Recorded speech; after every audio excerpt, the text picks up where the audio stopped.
If you've ever felt like the only person who doubts themselves, constantly questions themselves, then I want to let you know that you are not alone. Self-doubt, not trusting yourself, can make even the most capable person feel like they're one step away from failure. But what if I told you that it is possible to stop doubting yourself and it is possible to start trusting yourself again? In today's episode, we're going to be talking about why self-doubt feels so real, how your brain tricks you into believing that you're not capable, and how through practical steps you can start rebuilding that self-trust today. So if you're ready to start trusting yourself again, to start feeling capable, to let go of some of those awful self-doubt beliefs that you carry, then keep listening. Hi, and welcome back to the Anxiously Capable podcast. This is a podcast run by me, a therapist who specializes in working with anxiety and OCD. And basically, we talk about everything to do with anxiety, OCD, mental health, anything that we struggle with in life, we talk about it here. And as I'm sure you've gathered from the intro of this episode, we are going to be talking about self-doubt and building your self-trust. I don't know about you, right? But self-doubt for me has taken such a big part of my life up. There's been times where I have really questioned myself, really doubted myself, really thought that I was a failure. And this also shows up obviously with OCD as well, those constant doubts, constant questioning whether you can trust what you see, what you feel, what you think, and what you hear. But self doubt on a broader scale brings that general sense of feeling like you're going to fail at everything. This can show up in work, this can show up in relationships, this can show up in your career, this can show up in school. It can literally show up everywhere. Friendships, everything. That constant feeling of doubting yourself, questioning yourself, feeling like you're going to fail all the time. It's awful and it's really limiting. I don't know about you, but self-doubt in the past has stopped me doing things. Self-doubt has stopped me doing things that I really want to do, things that I was passionate about, things that I was hopeful for. And then those little niggly doubts would creep in and be like, Bing, are you good enough for that? What if you fail? What if you can't handle the rejection from that? What if this all goes wrong? And it's like it just kind of chips away at us ever so slowly. So if you've experienced any of this and you've felt like self-doubt has held you back, it's limited you've not been able to do the things that you want to do because those doubts have crept in, then hopefully today's episode will help you. It will help you build your self-trust. And we're going to talk about the practical ways to start building that self-trust.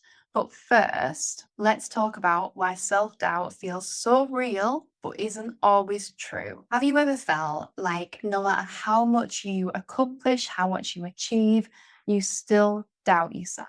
You still don't trust yourself. You still don't trust that things will go well, that you will be able to achieve what you want, or that it's all going to work out for you. That little nagging voice in your head might say things like, what if I fail? What if I'm not good enough? Self-doubt feels so powerful, right? It feels like it's got so much control over us, but it's not actually real. It's a thought process that we have. It's part of our thought process, right? If we think of it like this, your brain is wired to protect you from failure. And in order to protect you from failure, often it highlights all of your past mistakes, and on the flip side of that, it ignores all of your successes. It ignores all of your achievements, all of the things that have gone well, all of the times where it's worked out, all of the times where things have gone well and it's worked out for you. This is what we call all or nothing thinking or black and white thinking.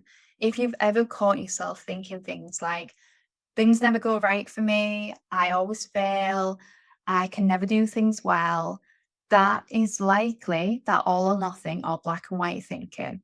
There's a sense of permanence to it. Okay, so it's like those beliefs: I am a failure, I never do well, I always fail at everything I try, every job interview I go to, I don't get, every relationship I'm in ends badly. These beliefs and these thoughts are really concrete. There's no real arguing with them when they pop up, right? It's like, oh, okay, yeah, I do believe I'm a failure. Yeah, I do believe that every relationship I've been in has ended badly. They are really concrete beliefs that we almost just put our full trust in. And that is because that's your brain's way of protecting you. And as I'm talking about this, you might be thinking, but it feels so real. The doubts feel so real. I do feel like a failure. I do feel like I always get things wrong. I do feel like all of my relationships end badly. And if you feel like that, please know you won't be the only one. So many of us take our self doubts, these beliefs, to be concrete, to be facts, to be gospel, to be absolute truth, when really it's a feeling. If we go back to that idea of your brain is designed to protect you, to keep you safe, then it's always looking at past experiences, evaluating past experiences to know or to try and predict the outcome of a similar situation. So if you've struggled in a situation before, if you've got things wrong, if you failed at something before, your brain is going to tell you that, okay, this has happened before and it can now happen again. Because it's happened before, it can happen again. But here's where we start to confuse self doubt with reality, truth, and fact. Just because your brain feels like something is true doesn't mean it is true. And I know that might be really confusing, but let me explain a little bit about why this happens. Confirmation bias. If we have a belief, if we believe something about ourselves, then we will actively seek out proof and disregard, filter out anything that doesn't fit into that belief, that fact, that feeling that we have. We will filter it out. So, for example, if we don't feel like we can trust ourselves, if we've made mistakes in the past, we will actively filter out information that shows that we can trust ourselves. Basically, your brain is filtering information in a way that it feels is going to protect you the most. So it is only seeing the negatives, the failures as a way to stop you repeating those failures. So, for example, if we have that belief or we feel that all of our relationships end badly, we believe that our relationships will end badly and therefore we don't get into another relationship. It kind of becomes a bit of a protective mechanism. So, as much as self doubt stops you and limits you and stops you doing the things that a big part of you wants to do, it is a way of your brain and your mind trying to protect you. And I want to add a little bit to this that it is obviously misguided. There was maybe a time where this did protect you, a time where this did serve you. But right now, it's just stopping you doing the things that you want to do. It's just holding you back. So it's not serving you anymore. So your brain is filtering information in a way that is reinforcing self doubt. And obviously, the more that these cycles repeat, the more that that doubt does get reinforced and the less that we trust ourselves. So if you notice yourself doing this and you're listening to this section of the episode and you're thinking, oh my gosh, my beliefs are all like that, they all take that more negative, self deprecating, doubting side, then that is okay. I want to say that, like, this is okay. I'm making this episode because this is quite a common thing, but you don't have to constantly think like that. You don't have to live like this forever. There are things that we can do to reduce that self doubt and build up that self trust. And this isn't something that happens overnight. Okay. I really sort of want to stress that. I don't know, obviously, how old you are listening to this episode, but when I started working on my really concrete, all or nothing, limiting beliefs, that self doubt, I was probably late teens, early 20s, and like literally 20. I was either 19 or 20. But when I first started working on that, it took a long time. It's probably taken, well, it's a constant thing, right? You don't stop working on it, so to speak, but it does get easier. It becomes more of an unconscious process. I'm jabbering. But when I first started working on this, I found it really difficult. Okay. Really, really challenging. So if you find it really challenging, just know that is normal.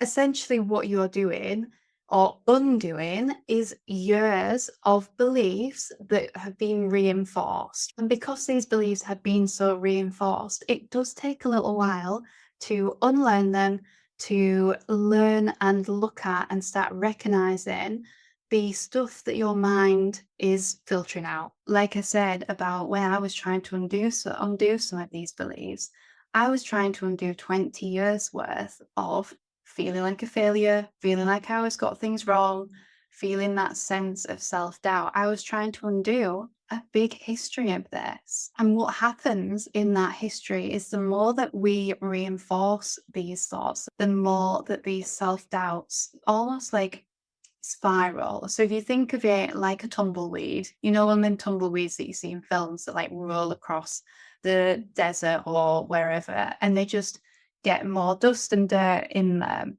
It's kind of like that. The more that we reinforce that doubt, the bigger that self doubt tumbleweed grows. So, how do we actually break this cycle? You know, that tumbleweed, if it's been growing for a long time for you, how do we actually break this? How do we break this pattern? How do we stop our mind filtering this information like this? So, with this, something that's really important when we doubt ourselves so much is that we have to start trusting ourselves. We have to start building up our feeling of self trust because when those doubts creep in, and they will creep in, it's inevitable, they will creep in. We need to be able to go, no, I trust that I can do this. I trust that I'm capable. I trust that if I fail at this, I can cope with it because that's a big part of this, right? Your brain is trying to protect you. So we need to trust that even if things go wrong, even if those beliefs come true, that we can handle that feeling. Your brain is filtering this information, it's throwing up these doubts because it doesn't want you to feel anything bad. It doesn't want you to feel like a failure. It doesn't want you to feel like you've got things wrong. It doesn't want you to make mistakes. But we need to get comfortable with the idea that that is part of life, that is going to happen. And because these things do happen, we need to trust that we are capable of handling these situations. We need to trust that we are capable of handling things when and if they go wrong, as well as trusting that these beliefs don't always have to be true. They don't always mean that we're going to fail, that things are going to go wrong, that we're going to make mistakes. So, to rebuild self trust, it's one small step at a time. Self trust isn't about being sure about everything, it's about knowing and trusting that you can handle whatever happens. And one of the most effective ways to build self trust and to really get that feeling of trust in yourself is through exposure therapy. And this is something that I use a lot with clients who struggle with OCD and with anxiety and with these really concrete beliefs that hold them back. So we need to start small. We need to find a way to track the proof, the other evidence that your brain is filtering out. And we need to learn how to work through the resistance, how to work with your brain when it says, okay, but this time it's true, you can't do this. You're going to fail this time. This isn't going to go well. We need to learn how to work through the resistance of that. So, that nicely brings me to the last section of this episode, how to start feeling more capable and trusting yourself again, because ultimately that's what you're all here for. How do we start feeling capable? How do we start letting go of those crippling doubts? And how do we start trusting that whatever happens, we can handle it? That whatever happens, we will be okay. Feeling capable isn't about skills. There's often a misconception that we will feel more capable, more confident, more able with things the more that we develop those skills, the more we practice. And while there is a truth to that, you know, we do have to put in actual effort with things to get good at stuff.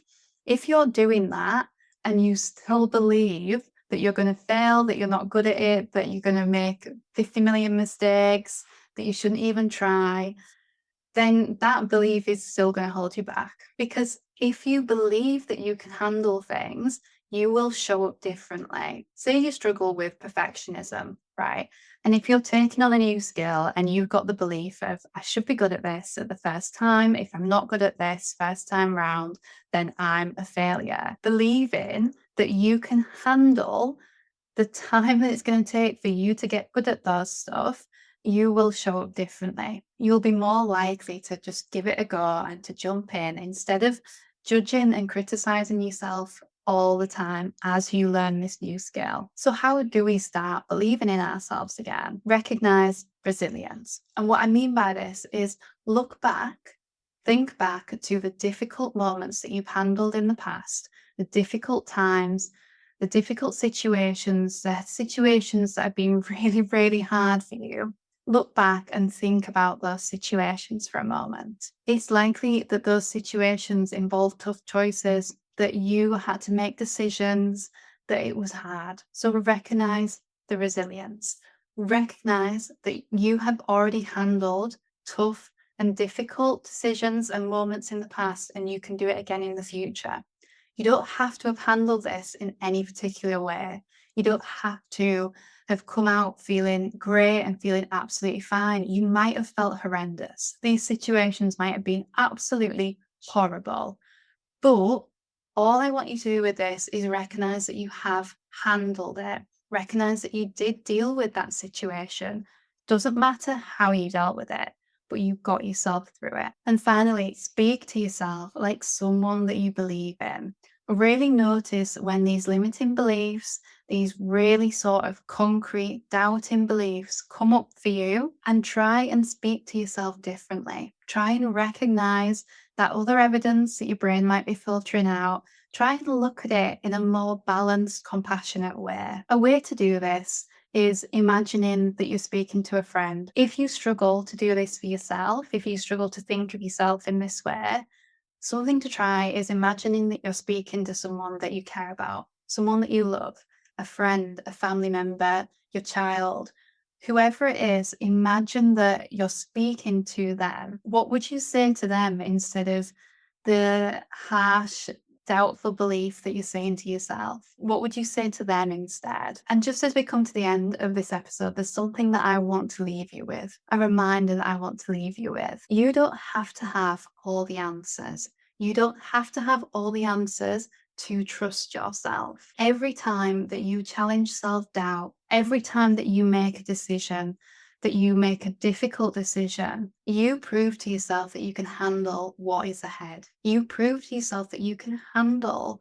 these difficult feelings, these difficult emotions, that these decisions, these beliefs, that fear of failing brings up for you. This needs to be really gradual, and it's one small step at a time. So, as we come to the end of this episode, I just want to thank you for listening. If you're still here, thank you for listening. I really hope that you've got something from this episode.